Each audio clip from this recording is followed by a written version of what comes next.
morning. I came to a spot I like to sit at, and I parked, and I'm here to tell you a story because it is 8:01, and at 8:30 I have an alarm going off, so I can go head to the doctor. Okay, so we're gonna do a quick recap. I'm pretty much rehearsing what I want to say to the doctor, okay? I'm going to try really hard not to trail here because that happens. Okay. So in my life, my period would not come for 3 days, and then it would come for 28 days. Okay? So then I got on birth control, and then, it regulated it for me. Then when we decided I'm going to get off, Jessica decided we're going to get off birth control and we're going to see how it goes.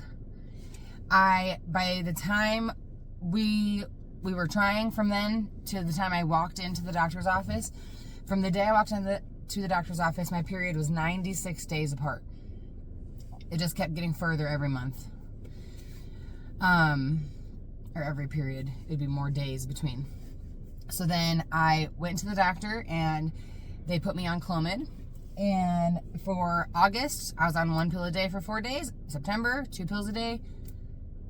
October, 3. November, 4. December, 4. January, 4. By the end of January, we were done. And the only month I ovulated was October. On high doses of medication, I wasn't even ovulating, okay? So then 2 days before I go into the doctor, I decide that I'm done. I don't want to do this anymore. This isn't calling me. I'm done. I'm dead. I'm done. This isn't me anymore. I'm exhausted. My fight or flight is on. I give up. Okay.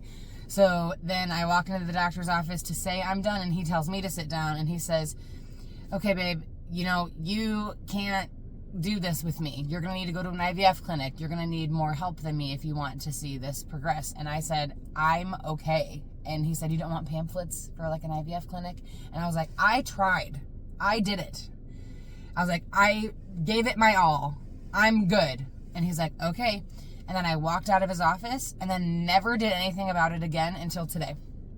That was 4 years ago that I walked out of his office. So I was, before ever being put on the medication, we checked all of my hormone levels and my testosterone. If this is normal, I was over here in the high. So now I think that I'm in the low with my testosterone, and that's why I have all of my achy pain. Something's up. I'm used to living on high testosterone, and my estrogen has overran my life the last 3 years, and we love her. We needed her, and I'm glad she's back. I'm so glad she's back. Thank you. I did need that. Whoo! I needed that so bad. I forgot I was a girl. Okay? I am so a girl. So, now, I just need a little bit of my boy to come back. I need him. He helps me. He's my strength, and he's my brute force in my body. The in between every single joint, you have cushion. That's your testosterone. I'm missing it. I'm depleted. So we're going to go in there today and talk about it, figure it out. I want to get everything redrawn and see where I'm at. And if the thing is now I get a period every full moon. I bleed regularly every 28 days. I'm on no medication when it comes to that. So that's why I know my estrogen is good. It's my testosterone. It's low. I could just tell. And, in men, when their testosterone's low, they could tell by their fatigue, by their, wants to nap, their exhaustion. And, I think that's where I was living before when I was in high testosterone. When I was in all-time high, I was in fatigue because as a woman, you're not supposed to be in that much. So we're just figuring it out. And, you know, I have been doing everything in my power but go back to this doctor, okay? I was like, I'll just, you know, so I tell the doctor I'm done coming. And I am now 342 pounds, almost 350. I feel like I'm in a fat suit, and everything's on fire, and I hurt, and I hate it here. And I'm not having a good time, okay? So I said, fuck this. I'm going to go to the gym 3 to 4 times a week, and every time I go to the gym, I'd cry my eyes out. Cry my eyes out. Because I would go to the gym and power through and push and stretch, and it would feel good while I'm doing it. But then when I get back in the car and sit down and go, I could just cry because, and I would cry, I would sob. I'm in pain. My body hurts, but I'd rather cry about being in pain from moving my body than sitting on the couch because I'm fat. So I'm doing it and I'm moving. So I lived like that. I became gluten-free. I quit drinking. I watched my sugars. I literally lost 100 pounds. When I was 330, before I ever was even married, I didn't hurt like this. So that tells me something. And I'm very excited that we're going to get to the bottom of this. And I am going to tell her, I want you to know I had a dream that we met, and that's why I made this appointment. So this was supposed to happen. You're going to help me. You're important for me. I'm doing that because doctors don't care. And if you make them feel important, they will pour onto you. So I'm going to be like, you're going to be the one that changes my life. It's going to be you. Because if it's not you, it's you sending me to the person who does it. And I get to thank you for that. So I'm going to need you. And I get to talk to a woman. I'm the most excited about that.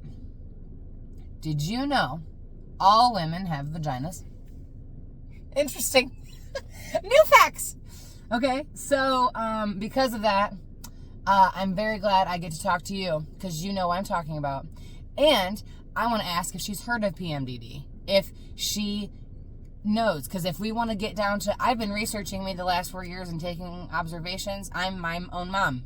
I'm in charge of me. No one else is going to help you. You are in charge of you. If you feel off, do something about it. If something is calling you to go to the doctor because you don't feel right, listen to you. Don't ignore it. So I am being called, and I'm going to fix it. I'm being called, and I'm going to fix it. Because I can't stay like this anymore. The pain, the arthritis aches. I'm 33. I'm really hopeful by the time I'm 40. I'm like, wow. I don't even feel anything like that. Like I'm in, like, you know, I just want to be in my best. I want to be my best self. I'm really trying. I want to be. I want to be the highest version of me. The one that doesn't have anything holding her back. Nothing. Nothing holding her back. Nothing holding her down. Nothing telling her to shut up. Nothing. I want none of those things. I want to feel the freest version of me. She's coming. It's happening. It's happening. Be ready. Hi, it's me. I'm painting my gnomes because they're sun damaged for sure, and I like to have gnomes in my front yard for all my kids that come. So we're changing. His hat used to be red, his shirt used to be blue, the rose used to be yellow. Now we're green, orange, pink, and he holds up a peace sign on this side, but I can't turn him because he's being painted. But his name's Fred. So this is Fred. Hi, Fred. Okay. So I want to link this with a video I am now about to share. And I went to the doctor, and it was me explaining, I just went to the doctor, or what I was about to say going to the doctor. So now I'm going to tell you what happened. And I have ADHD, so I'm going to try to do both things at once, but I know I'm going to end up stopping painting to be dramatic, I'm sure. So, first of all, I have angels and spirit guides that surround me daily, and I ask them to surround me daily to make me feel supported and loved and like that someone has my back. Okay. Everyone has those. It's not just me. You just have to call on them and ask them to show themselves or have them give you signs that they're around. Well, one of the signs of mine is like if I wear my hair in like two braids or like two little low space buns, like those little rubber bands, like they will just randomly break when I'm having like a spiritual guide near me. Okay. So, in the video that I'm linking this to, I have space buns in. So I pull away from this conversation with you and I go to the doctor's office and I walk in and I tell them I'm there. I'm there to take the packet and to like fill out the information. And I turn around and there's a mom with like a newborn baby. And then there's like next to her is like a 4-year-old kid and he has like a sucker. So he's like chilling like this, like watching me like sit down. And then so I sit down and I'm holding the papers and I can like feel him looking at me. So I just look at the papers and I go to like, and I just go and like look over at him and he literally just goes like back to me. And I just go, what? And he just goes, I got a sucker. And I go, I see that. And he went, yeah. And I was like, okay. And then I come back and and then I just look at him like that and he would just go, and then I keep writing. Well, then that mom got called in. So then they're walking away and he stands up and he goes to walk away and he looks back at me and just goes, bye. And I go, bye. And the mom looks at me and I go, we became friends in like the 2 seconds I've been here. And she just started laughing. I've always wanted to be Santa Claus. Okay. It only makes sense. So now I'm actually Mrs. Claus, but I want Matt to be Santa Claus. So we fill out the paperwork, go up to the lady and hand her the clipboard. And she's like, okay, yeah, when the doctor calls you back, or when the nurse calls you back, the doctor will see you. And I go, okay. And I turn around and both my hair ties holding both separate space buns break at the exact same time. Okay. So right then, I swear to you, I get full body chills and I am getting jacked because that means that I'm literally on the right track. I'm doing exactly what I'm supposed to be doing. Okay. So I'm like, so now I'm like sitting there and my hair is busted and I don't have other hair ties because I trusted the process. And I'm like, oh my God, my hair is like, I'm not getting 8 days dirty. 8 days. So I was like, it's like a greasy rat. And it was split in two. And it was like, I was like, oh my gosh. So then they're like, Jessica. And I'm like, present. So then I get up and I'm walking and I literally like hold my hair back. And she's like, okay, we're going to weigh you. I'm like, okay. And then I'm like, sorry about my hair. It's crazy. My hair ties broke right when I got in here. And she just whips a hair tie out of her pocket. I was like, here you go. And I was like, thank you. I go, that's great. I go, you're a better hairdresser than me because I didn't even have one on me. And she just started laughing. So then we weigh me and then we get into the room. And she was like, so you have like a special case here? And I was like, yeah, just need to be like specific. I have a lot of stuff happening. I go, but I'm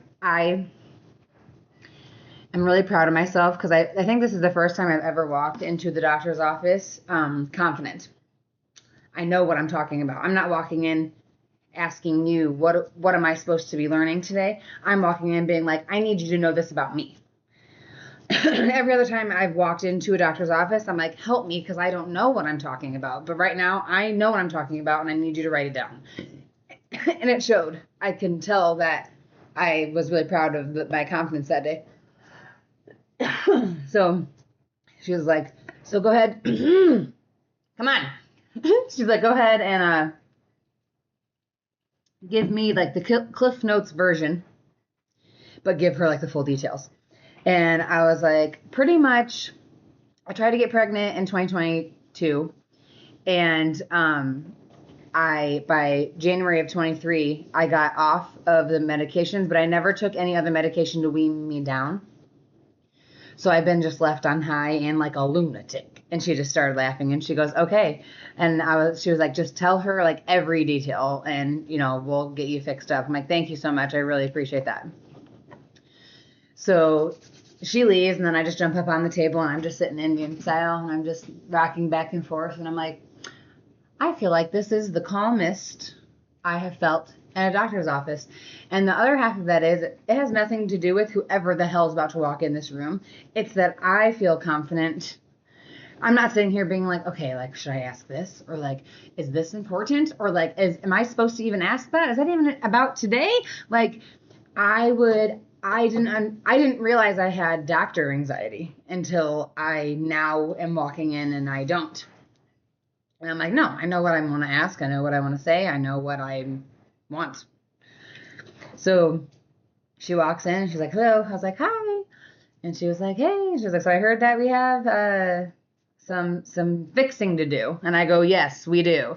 And she goes, okay. I go, okay. Not to be dramatic. And she already laughed at that. So I'm like, not to be dramatic, but I'm going to explain everything I need to explain to you in rapid fire. So just get paper and pen and just start writing. And then when I'm done talking, I'm going to say, okay, now you go. And she goes, I love that. Okay, hold on. Gets a piece of paper, pen, literally goes, go. And I go, my first period in life was in 5th grade. My second one was in 7th grade. She's like, mm-hmm. I'm like, I got on birth control in 8th or 9th grade timeline. And then from 9th grade all the way to senior year, I probably like took it right, like was prescribed it regularly and picked it up regularly, but actually taking it correctly, not really. And she's like, okay, valid, for being honest.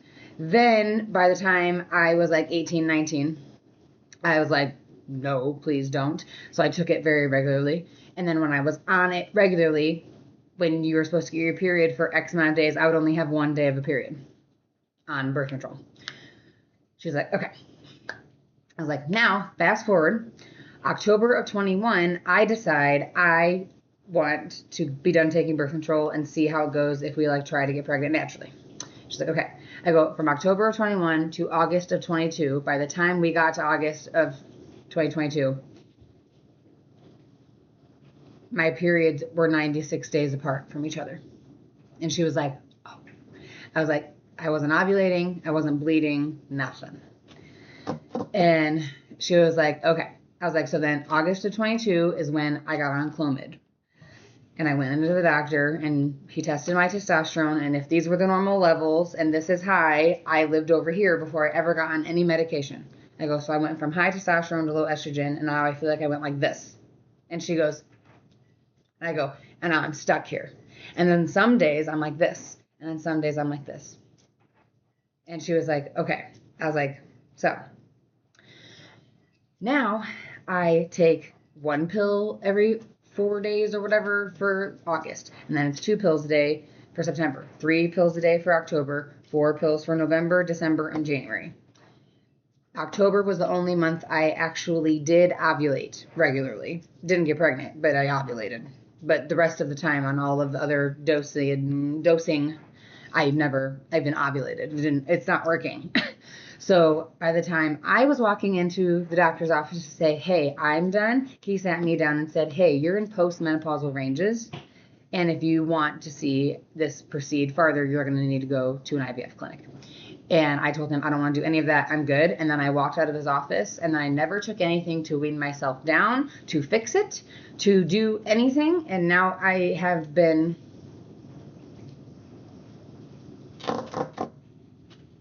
interesting. And she just laughed. And I was like, it's been interesting. And I appreciate it very much so. I just want to like have a grip on it. I love that I have feelings. I love that I can feel them. I haven't had that. And I appreciate that. I was feeling everyone else's feelings for them. I just couldn't ever imagine. Now I have my own feelings. So I love them and appreciate them, but we can tone them down. It doesn't need to be this loud. So now we get to the point where I'm like, I'm done. And he's like, yeah, you need to go to the clinic. And I'm like, I'm not doing any of that. So I walked out, and now it's been 4 years, okay, since that's happened. And she was okay. I go, but in that time, now I've reached my highest weight of 342. I am miserable. I'm on fire pain in every joint of my body. I want to die. I literally am not me anymore. And I also am forcing myself to go to the gym. I became gluten-free. I quit drinking. I was doing everything in my power. Okay? I go, now, so here's the thing. The only thing not in my power is what needs to be changed, and that's going to come from you. And she just started laughing, and I go, and now, before I say, now you go, I just have one more thing to say. And she goes, okay. I go, I had a dream that I met you, that I met up with you, and I know you are going to help me. And she was like, okay, we are going to start. And I go, okay. She goes, we are going to get to the bottom of this. I go, okay. She goes, what we're going to do. And she gave me a plan. So now my period should come April 28th, which is Matt's birthday. Lucky dog. So I get periods. That's day 1 of your cycle when you get your period. So on days 3, 4, or 5, I need to go to the hospital and get my blood work drawn. And I have to stay. It's a 2 hours. So I have to fast for 8 hours, and I have to get a 2-hour blood panel where I get it drawn at 30 minutes, 60 minutes, 90 minutes, 120 minutes. And they are going to test everything. Did you know I've never had that done to me in my freaking life? And I would walk into every single doctor's office telling them exactly what I've been telling these people. And no one was listening to me. Do you know how enraging that is? That now I'm being listened to? It just doesn't make sense, and it gets me choked up because I'm like, I have been saying these things and no one was listening. So from days 3, 4, 5, get a blood panel. Days 7 to 10, within that range, I have to go and get a pelvic ultrasound done. When she said that, my skin crawled. Because the last time they did that, they went in and turned it and kept going, I know it hurts, and kept cranking it. And I'm just laying there clutching the thing, and I'm holding everything tight. I'm trying to relax because I'm sure relaxing would help it not hurt, but I'm there alone. I'm doing this by myself. I'm literally in so much pain, and I don't want to do this, but I was doing it. So all of those feelings came rushing back, for sure. So now I'm just going to change the narrative. And instead of having PTSD, of having the wand shoved up my vagina, I am going to call and make that appointment and ask if my husband can come with. And when they ask, do you want to do it? I'm going to say, I want him to do it. And then I want him to hold my hand. And then when they are in there, and if it hurts or doesn't, I'm going to cry because I'm not there alone. And we get to rewrite the script. And I get to have him be there to support me because I need it. And I didn't know how to ask for that before, even though it should have been obvious. And it was. It was. But regardless, even though the obviousness existed, does not mean I still asked for help. I didn't. And that's what is hard to admit the most. When you look back and you're mad and you have resentment and you're like, why did you let me go through this? Did you ask for help? Did you tell them you were drowning? Did you tell them you wanted to die? Did you tell them that this was the worst time you've ever had, ever? No. No, we played cool girl. Oh no, I'm cool. I'll figure it out. No, it's fine. It's just my body and my feelings and my hormones. You freaking lunatic. So, then do the pelvic exam from days 7 to 10 within there. Then on day 21, I have to get my blood work done in the morning and get a progesterone level pulled.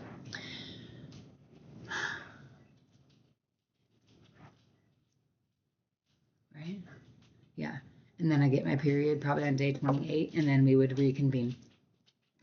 So that would be this April 28th. This starts. So it'll have to go through all of May. Then June, do a re-evaluation. And probably end of June. That's a lot of information. So, but if I have to, like my husband, like we said, I don't know if I did say this earlier or not. I don't know. I don't remember. But if Matt has to do testosterone every Sunday and Wednesday, he got his levels drawn, and the doctor was like, how have you had enough energy to not only wake up and go to work, but also go to the gym after? And Matt's like, I've been living on willpower. I literally want to go. And I've been saying, I've been living on willpower. I just want to be alive. I just want to live my life. I just want to be here in this body, enjoying the life I want. That's it. And it doesn't involve feeling like a fucking 82-year-old. It just doesn't. And that is how I feel about that. So we are going to fix it. And I'm not kidding. Once I can use all of my energy source for output, it's going to be for good. It's going to be for change. It's going to be for the girls. All the girls who run the world.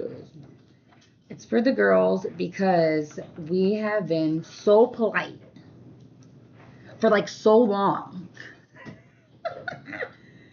I just think we should be done being very, very, very, very polite. You know what? I'm still nice. I'm still kind.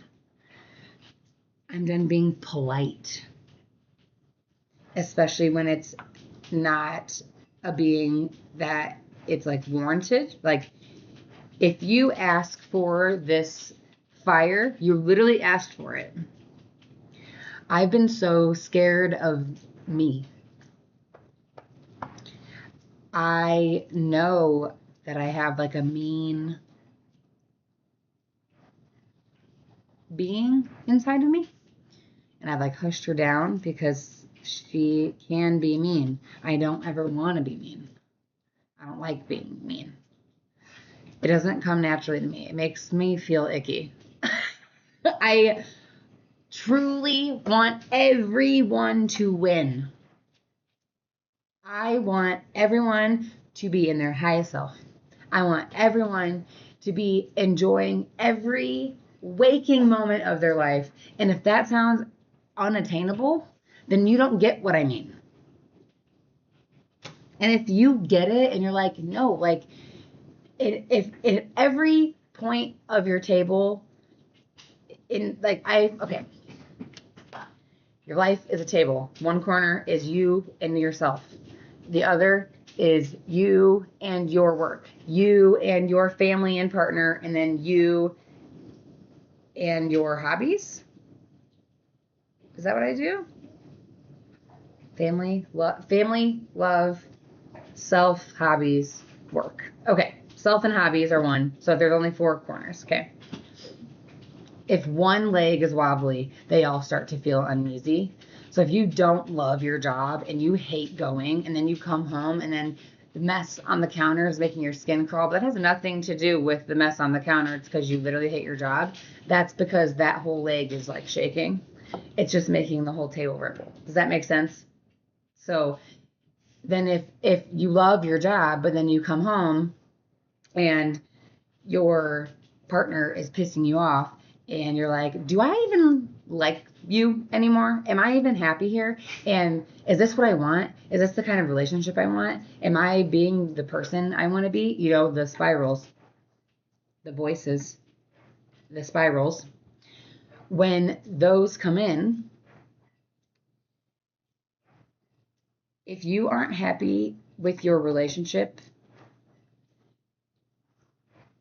and you want to leave, but you can't, then your job leg starts getting unstable again. This is the only leg that's actually shaking, but it trickles out because now your job leg isn't strong enough and you're pissed about it because if this was strong, you could walk out. So now you're mad at this, and then you're mad that maybe your family wouldn't get it because this is like, you know, you've been with this person for so long and they love them, you know? So like, and like the judgments, I think everyone in the world's table is shaking.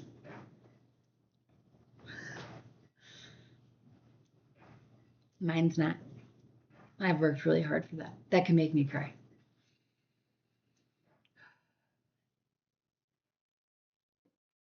I love my table.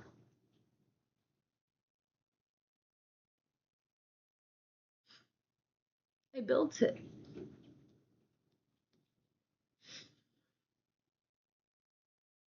exactly how I would want it to look and be. I did that.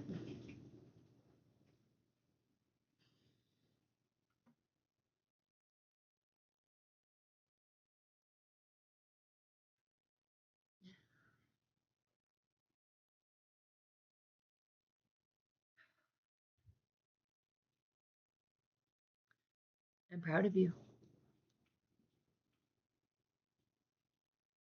You have to live life with so much intention to love your table. You are the table. Never fucking forget it. Okay?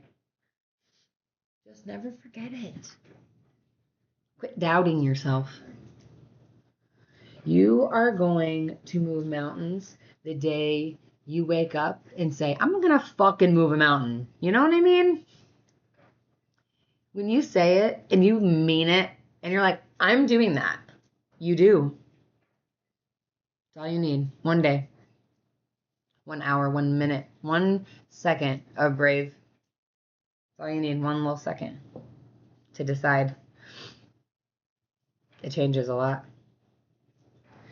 And I want to really, really condone or suggest or request or suggest.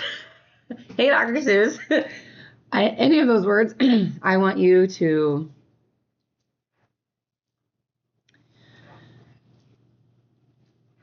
know which one's the most important one to you.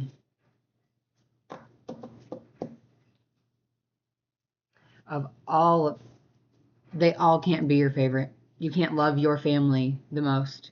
You and love your partner equally. Because someone has to win. Sorry. You know, and not everyone gets a participation trophy on that one. So which one's actually the most important to you? My job was the most important one to me. Probably since the minute I owned it till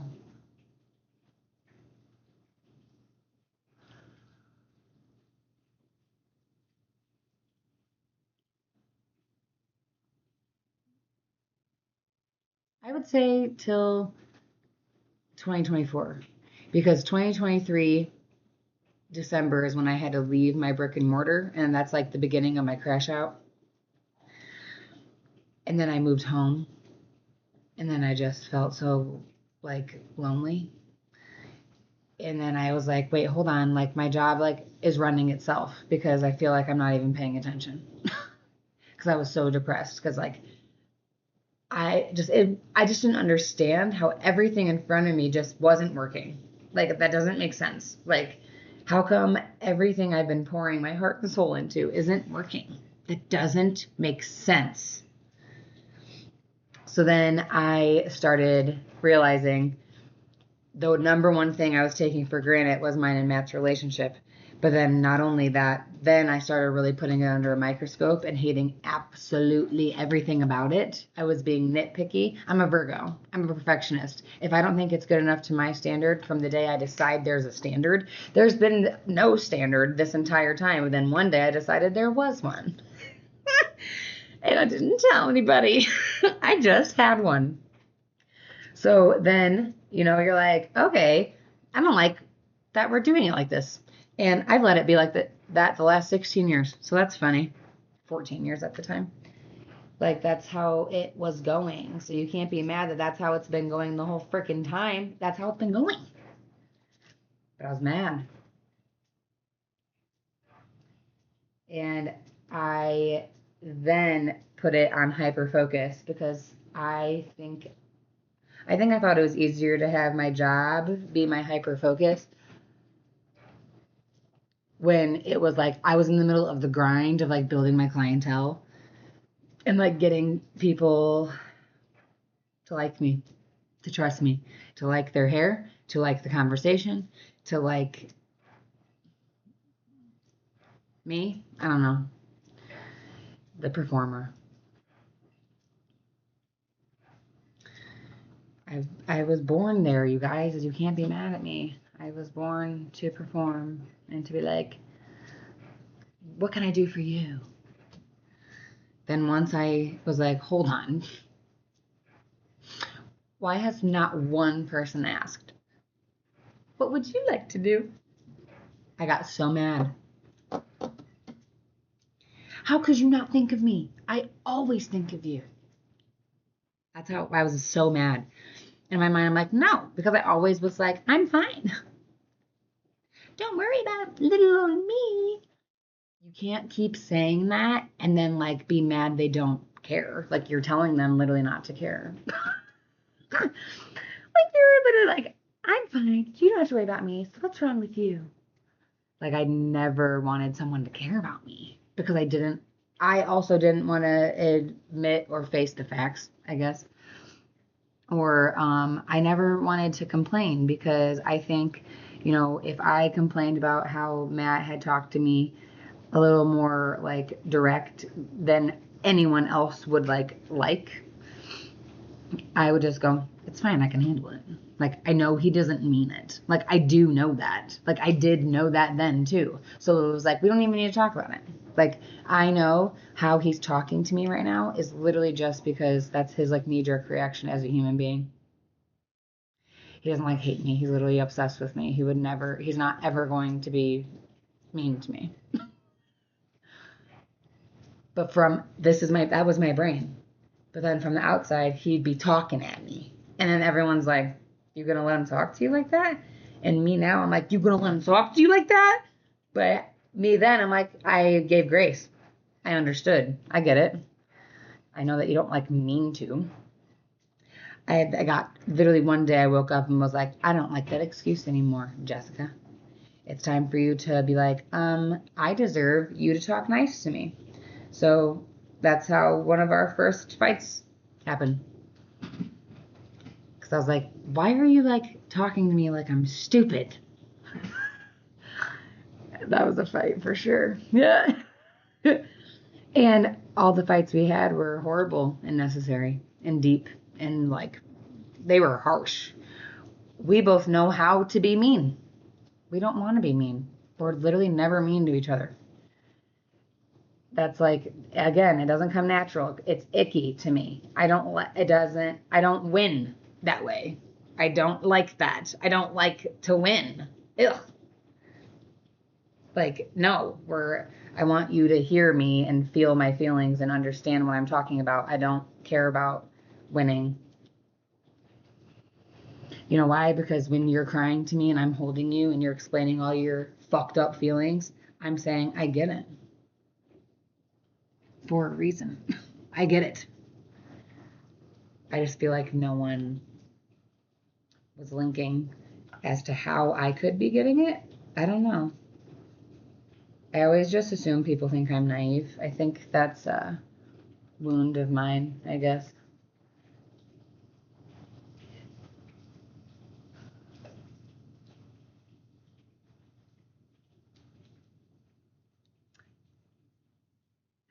We're on the right track. We're doing all the things.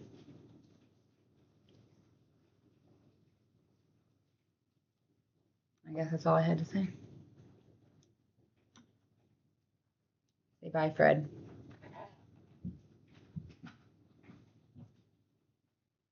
Later, Gators. Love you.